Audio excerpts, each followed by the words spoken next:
He's Grant Ramey. I'm Rob Lewis. It's extremely late or extremely early, depending on your perspective. 1:12 a.m. But nothing stops the Exterior Home Solutions Fast Break from being delivered on Volquest.com. Grant, I mean, Tele2 has, but Tennessee is rolled on to the Sweet 16 for the third straight time, 67-58 over UCLA. I'm old. Going to the Sweet 16 3 straight times is a pretty big deal. It's a big deal. 4 times in 7 years under Rick. Kind of a nervy first maybe 15 minutes or so. Very. And then I don't know what it was in that final maybe 5-6 minutes of the first half. Tennessee went on an 8-0 run to close the half. They started pressing a little bit at half court, affected the UCLA guards.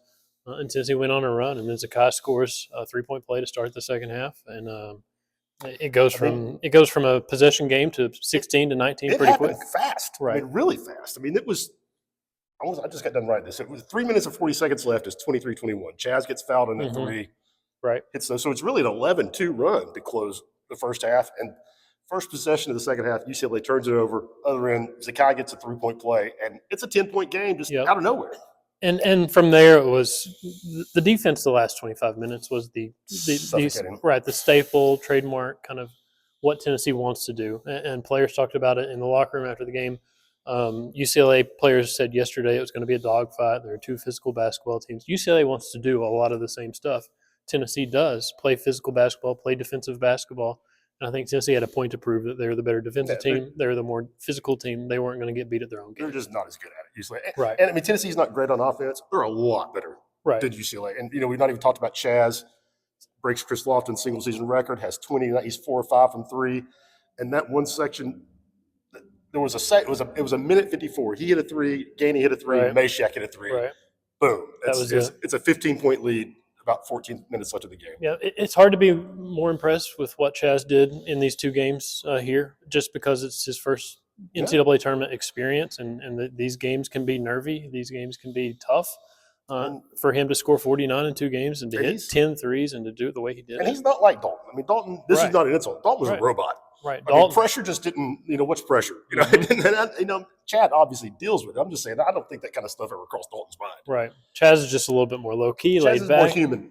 But he showed some emotion in these couple games. He hit some huge shots, and it was he scores 49 points, hit 10 threes. What are you going to do without that? Exactly. I thought that he would press. Not that he wouldn't play bad. I just thought he wanted it so much. I wouldn't have been surprised if he struggled against Wofford. But, man, you're talking about a guy that just, hit the ground running. He has been really impressive. And, Grant, I'm going to go out on a limb. If Tennessee hits 11 out of 22 from 3 against anybody in this tournament, they're not losing that game. Yeah. It's cool for Zakai and Jemai to get 3 straight Sweet 16s. What they've done, 4 straight tournaments, 3 straight Sweet 16s. It's going to be either Illinois or Kentucky on Friday at Lucas Oil Stadium, not Gainbridge Fieldhouse, going back to Indy for the, I don't know, what is it, third time in 4 years, something like that. It's crazy. But anyway, you kind of – it's easy to lose perspective with the number of wins this program's had over the last few years, but 3 straight Sweet 16s, that's a big deal. And the little caveat, if it happens to be a rematch with Kentucky, that is going to be wild. It is going to be wild. That is going to be wild. The way those 2 games played out, what Tennessee did this season and how Kentucky had their number in the regular season, storylines galore. Really weird. Really weird. We'll get out right now. Last thing I want to mention, Tennessee was really good rebounding tonight, and that was a challenge. It was a point of emphasis. Something. I mean, they've been good most of the year, but when they lose, that's generally been a problem. Right. And tonight, UCLA had some size, and Tennessee, out-rebounded them 35-25.